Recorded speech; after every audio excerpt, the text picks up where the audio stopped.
we have Kansas.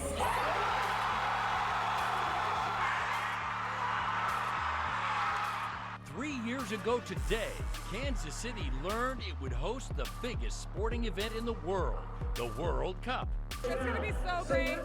KC's going to welcome everybody. It's going to be awesome. Now, we're just 1 year away from the first match at Arrowhead Stadium. Is Kansas City up to the task? This is going to be one of the largest things that's ever happened in Kansas City.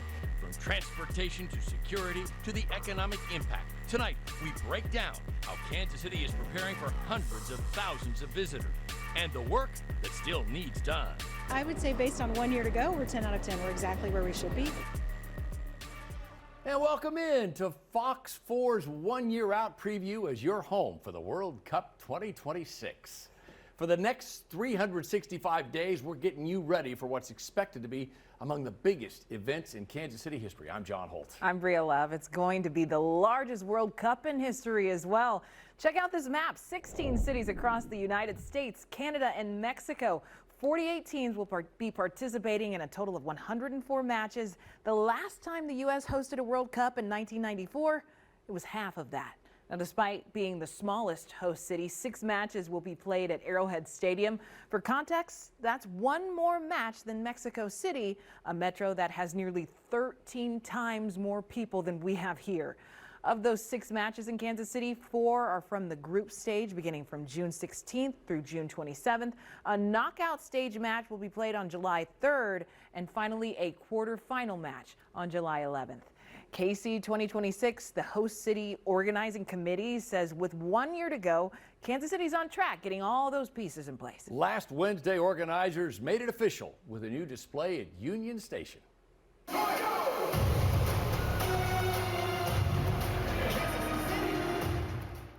Unveiling the custom heart-shaped countdown clock that stands just under 10 feet tall. KC 2026 says additional countdown clocks will be on display across Kansas and Missouri, leading right up to the World Cup. With more than 1 billion fans expected to watch the World Cup on TV and other connected devices, organizers say we cannot underestimate what's about to happen to the entire region. I had the honor of attending the World Cup in Doha. I've been to multiple large-scale sporting events. I've never seen anything like this. And I just returned from London where I could feel the world is ready to come to Kansas City. So get involved, get engaged, and figure out what your role could be in welcoming the world to our city. At last Wednesday's announcement, the nonprofit also announced official host city supporters of the Kansas City World Cup, Purina Pet Care and sports architecture firm Populous. In fact, Populous will also help design key fan experiences like the KC FIFA Fan Fest. It'll be located at the Liberty Memorial and National World War I Museum, which you might recall also hosted the 2023 NFL Draft experience. The Fan Festival will also serve as a hub for transportation to and from matches. FIFA and organizers expecting to release more details about programming in later months. Take one look at a map of Kansas City, and it's not hard to see why transportation is one of the biggest challenges facing planners for the World Cup. The airport, it's about 20 miles north of downtown. Then from downtown to the stadium, that's another 7 miles. Back in February, the Kansas City Host Committee signed a lease for 200 buses, and they plan to integrate the new bus system with Kansas City's already existing bus routes to provide transportation across the metro. We're looking at heat maps of hotels and Airbnbs and where people will stay and some predictive modeling around where they will go and making sure that we're point-to-point connecting all parts of the metro. A big goal is to make public transit more efficient for fans. For example, a bus ride from Olathe to the World War I Museum, that currently takes nearly 2 hours. KC 2026 wants to cut that down to 30 minutes. Another big concern for organizers, of course, is safety. KC 2026 is bringing in a 13-year Secret Service veteran to develop Kansas City's security plan. KC 2026 tapped Kyle Postal to serve as Director of Safety and Security. Postal has experience directing safety operations for U.S. and foreign dignitaries in major American and international events. KC 2026 says its security team is working with law enforcement on all levels to make sure they have all the resources they need when the World Cup opens. And then educating law enforcement about soccer fan behavior and fan traditions. And in December, when we find out who's playing in Kansas City, that will inform our planning even more when we start to understand the fan base, their tradition, do they march to the match, and working with law enforcement to make sure we're accommodating that. FIFA also requires all World Cup stadiums to set up a security perimeter deemed a safe distance away from the stadium. The area inside the perimeter will only be available to ticketed fans. Kansas City isn't alone in prepping for the World Cup. Area suburbs are getting ready for the influx of fans, knowing many may be staying outside of the city. Fox 4's Lexi French shows us how business owners and city leaders are making plans to show visitors everything they have to offer. The Raytown Chamber of Commerce is working with local businesses and other organizations in preparation for the World Cup. They've come out with these Raytown 2026 soccer scarves to get people excited and to show off some of the city's history to visitors. We are preparing for the onslaught of the 650,000 tourists that are going to be in our area so close to us at Arrowhead Stadium. Jeff Hurst, the Raytown Area Chamber of Commerce and Tourism president, touts Raytown's convenience. Raytown is on the Rock Island Trail with a direct path to the sports complex. We have plenty of stadium traffic when on any given Sunday that the Chiefs are playing or the Royals, and so we're used to that. We're used to adapting to that. This, however, is going to be something completely different, but we're excited about it. Tom Hadley owns a bar and grill not far from Arrowhead Stadium. Get a lot of people that come in when we have football games. They come in from out of town and they look us up and they love our food. They love what's going on over here. He hopes it'll be a spot where visitors can grab a bite to eat and watch a World Cup match with other soccer fans. World Cup is going to be huge and I cannot wait. It's very new on what's going on and I don't know all the ins and outs of it. Those details will be ironed out over the next year. Next week we have a meeting specifically with the bars and restaurants in Raytown to go over best practices, culture differences that they may not be aware of, and other items marketing-wise that they would want to take advantage of. Cities all over the Kansas City metro are taking similar steps to prepare for the World Cup and the hundreds of thousands of visitors it'll bring. Lexi French, Fox 4, working for you. Also working for you, here are some key dates you'll want to keep an eye on when you're leading up to the World Cup. Let's start with this weekend, an event in Overland Park you may want to check out. KC 2026 hosting its Kansas City kickoff this coming Sunday, June 22nd. The free event will be at the Asperia campus from noon to 5. There'll be live music, food trucks, local celebrities, even human foosball. Who would want to miss out on that? You can also find information on how small businesses can get involved and what volunteer opportunities are still available. Right now, we're in the qualifying stage to determine the 48 teams that will be competing. 13 countries have already secured their spots in the tournament. The U.S., Canada, and Mexico already had their spots reserved since they are the host countries. Qualifying will last through March of next year, although the majority of qualified teams will be decided by November. The World Cup draw, that will be in December. That decides where the teams go in the tournament bracket and allows the teams to submit their selections for preferred base camp sites. The opening ceremony and first match, that'll take place on June 11th in Mexico City. Arrowhead Stadium will host its first match just 5 days later. That's June 16th. The group stage will be from June 11th to June 27th. Then it's knockout time as those games start. The rounds of 32 and 16 run from June 28th through July 7th. The quarterfinals, July 9th through the 11th, including the last game at Arrowhead, game number 6. The semifinals on the 14th and 15th. And the final match, with its expected 1.5 billion viewers globally, is set for July 19th in New York. And don't forget, Fox 4 is your home for the World Cup. We'll be broadcasting those matches live right here on Fox 4, and you can also stay up to date on all things World Cup by visiting our website. All our coverage is there, fox4kc.com/World Cup. Still to come, when hundreds of thousands of people come to Kansas City, where are they going to stay? Kansas City is sometimes known as a destination where you can, show up and find a hotel that night. I don't think that that's going to be the case when we get to the World Cup next summer. Probably not. How Metro Hotels are getting ready for an unprecedented number of visitors. And a new initiative to fill Kansas City's empty storefronts. How local businesses can get involved. The ready for the World Cup return. Thanks for staying with us. It's a bit early to start thinking about tickets, but if you look it up now, you might face a little sticker shock. Right now, SeatGeek shows tickets ranging from $1,000 to nearly $4,000. You don't have to worry, though. These are not those general admission tickets. Right now, FIFA is only selling a limited number of high-end VIP packages. FIFA has not yet announced when general tickets will go on sale, but according to the official bid book, the lower-end tickets, that could be upwards of $300. Did we mention it's here on Fox 4? It's free when you watch it here. Hotels and Visit KC are in prep mode as thousands of visitors are expected from all over the world next summer. Typically, hotels, they'll begin taking reservations at the 1-year mark. Fox 4's Reagan Porter outside the Intercontinental on the Plaza with how staff and management are prepping. A year out from the first World Cup match here in Kansas City, hundreds of thousands of people in town will need a place to stay. There will be 6 matches in Kansas City. The first kicks off June 16th, 2026 at Arrowhead Stadium. It's going to be like a Super Bowl for us. Nathan Wood is the Director of Sales and Marketing at the Intercontinental Hotel on the Plaza.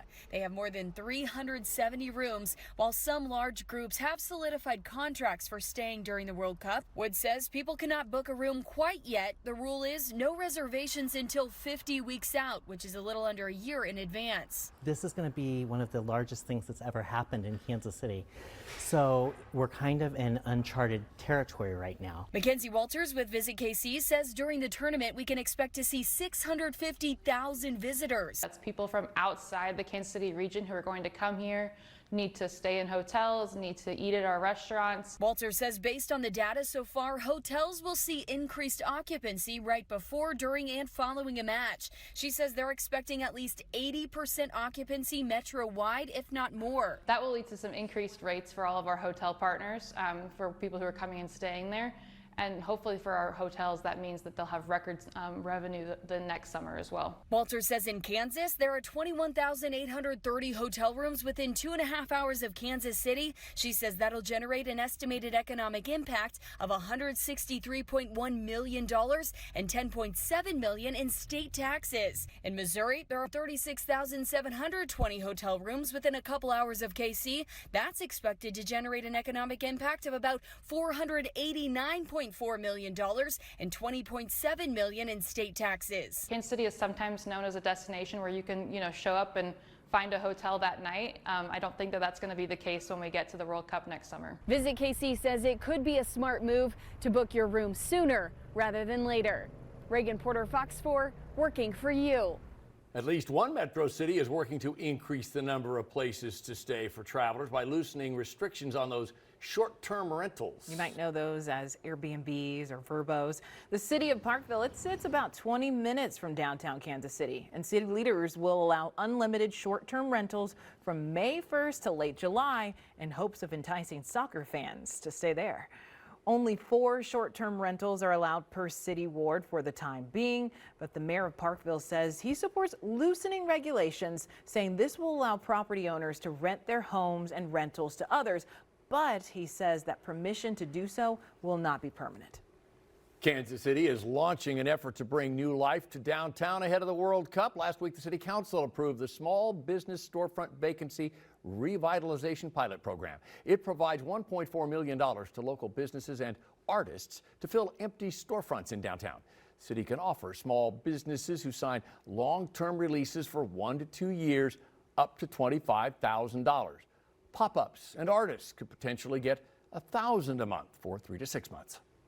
Many have been sitting vacant for years. Why not figure out how we can put these businesses in prime locations where the tourists are going to be so that they can find them, they can sell, even if it's just for a short amount of time.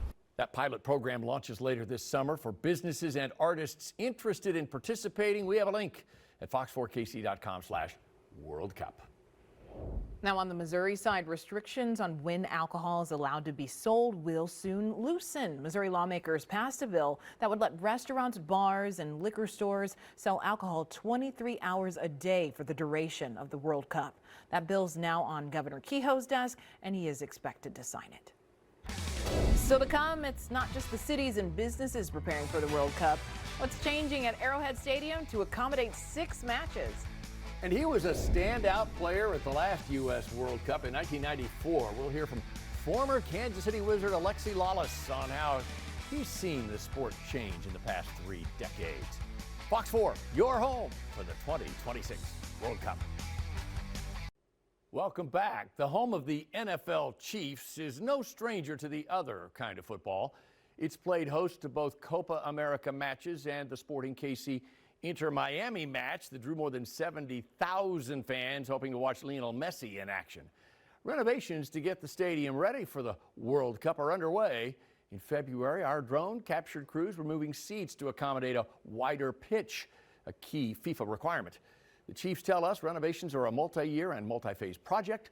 A timeline for when those renovations are expected to be complete has not yet been released, but the Chiefs, FIFA, and KC 2026 insist they are confident it'll be done in time for that first match 1 year from today. Much of the work has already been done. It started actually last year with the installation of new LED lights, with renovation of visitor locker rooms, and then some HVAC work underneath the field, and then of course the removal of those seats in the corners and the new risers. But we're on track and ready to go.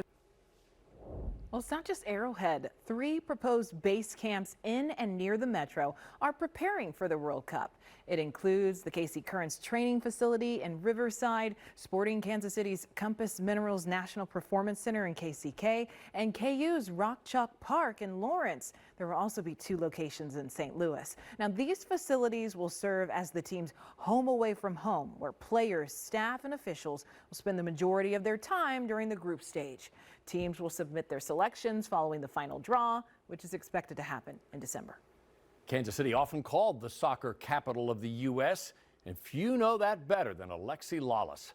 A former Kansas City Wizard, he played for the Team USA in the 1994 World Cup, the last time it came to the U.S. The Hall of Famer, now a soccer analyst and reporter for Fox Sports. Fox Sports' Harold Kuhn sat down with Alexi to talk about how the game has changed. Back then, traipsing around the plaza and going to the Hurricane and doing all sorts of stuff. And then, like you said, from a soccer perspective, you could already see that this was a soccer city. Alexi Lalas remembers the KC Wizards days in Arrowhead Stadium. Now a Fox soccer analyst, Lalas is happy to see the evolution of KC culminate in a World Cup. This is a soccer town, and so it's completely appropriate and deserving for Kansas City to be hosting what I think is not just going to be the greatest World Cup in history, not just the greatest sporting event in history, but I think one of the greatest events ever held in history. So that Kansas City is part of this party that is coming next summer. When Lalas played back in 1999, Sporting KC's training facility wasn't built for another 20 years. Swope soccer wasn't open for another 8. The NWSL was 13 years away from forming. Now, KC is ready. When tournaments are happening, obviously Kansas City is on that list. When training facilities are needed, Kansas City is on that list. Oh, let's not even forget the actual competition and the championship teams and the great players that have come out of that system. So if you build it, they will come. Lalas, a memorable member of the U.S. team that played in the 1994 World Cup, hosted by the United States. The differences are clear. I'm jealous to a certain extent, but in the most positive way. But it also, there's an element of pride that I know I feel, and I'm sure my generation feels, in that, like anything else, you want to leave it in a better place. And now as KC gets its time to showcase itself to the World Cup, the hope is the world's game opens up the world to the heartland. Don't let anybody tell you that America is not a soccer country. Don't let anybody tell you that we are not a soccer culture. Some people will be bitten by that glorious bug that is soccer. And so that's the opportunity to make sure that we harness that. The responsibility is to make sure that that message that then goes back out, whether it's going back out to other countries around the world or other states or other areas, is a positive one. Harold Kuntz, Fox 4 Sports. Harold, thanks. Still to come, renowned rapper and KC native Tech N9ne creates a new song introducing the world to Kansas City. Hear from the artist on what went into making a Sonic ID. Fox 4 is your home for the World Cup, just 1 year out. Rapper Tech N9ne produced the city's Sonic ID for the World Cup. He's already made one wildly popular anthem for the Chiefs, Red Kingdom. Fox 4's Kelly Peltier caught up with the Kansas City artist about producing a song for the biggest sporting event in the world. Of all the projects Tech9 has worked on, he says this one is by far the biggest. Kansas City. That anthem is Kansas City's official Sonic ID for the FIFA World Cup 2026. It's the first time in tournament history that FIFA has asked each of the 16 host cities to create their own anthem reflecting the spirit of their hometown. We sent it to our producer Hush because he's an electronic producer, you know what I mean? Crazy producer. And I said, man, just go crazy and do you. And it's just so powerful now what Hush did to it. Tech9 says FIFA called him last August and immediately got to work with his team. KC Sonic ID is unique because it's the only song with lyrics. Tech says he's known for his words and had to put his own signature twist on it. Got it that day from my partner Travis. I was so inspired that I wrote it that night, you know, and I came back and recorded it the next day with my engineer Ben. We did 5 different versions until we got to the one. Match time. Losing is hurtful. Right at the winner's circle is where I sat mine. Fast time. Always the victor. Whatever I wish for, my back fine. The songs will be used in stadium and online and throughout events leading up to the big tournament. In Kansas City, Kelly Peltier, Fox 4, working for you. Cannot wait. Hey, you can get involved with the World Cup when it comes to games and fan experiences in Kansas City. The city will need thousands of volunteers to help out. Roles in guest operations, transportation, and ceremonies, they're among the most needed positions. Some volunteers will start as early as January, even though those matches in KC, they don't start until June. Volunteers do have to be 18 or older and commit to at least 9 shifts. Each will be 8 hours long. Visit KC encourages people with language skills to sign up. That's it for us. Stay with Fox 4 for complete coverage.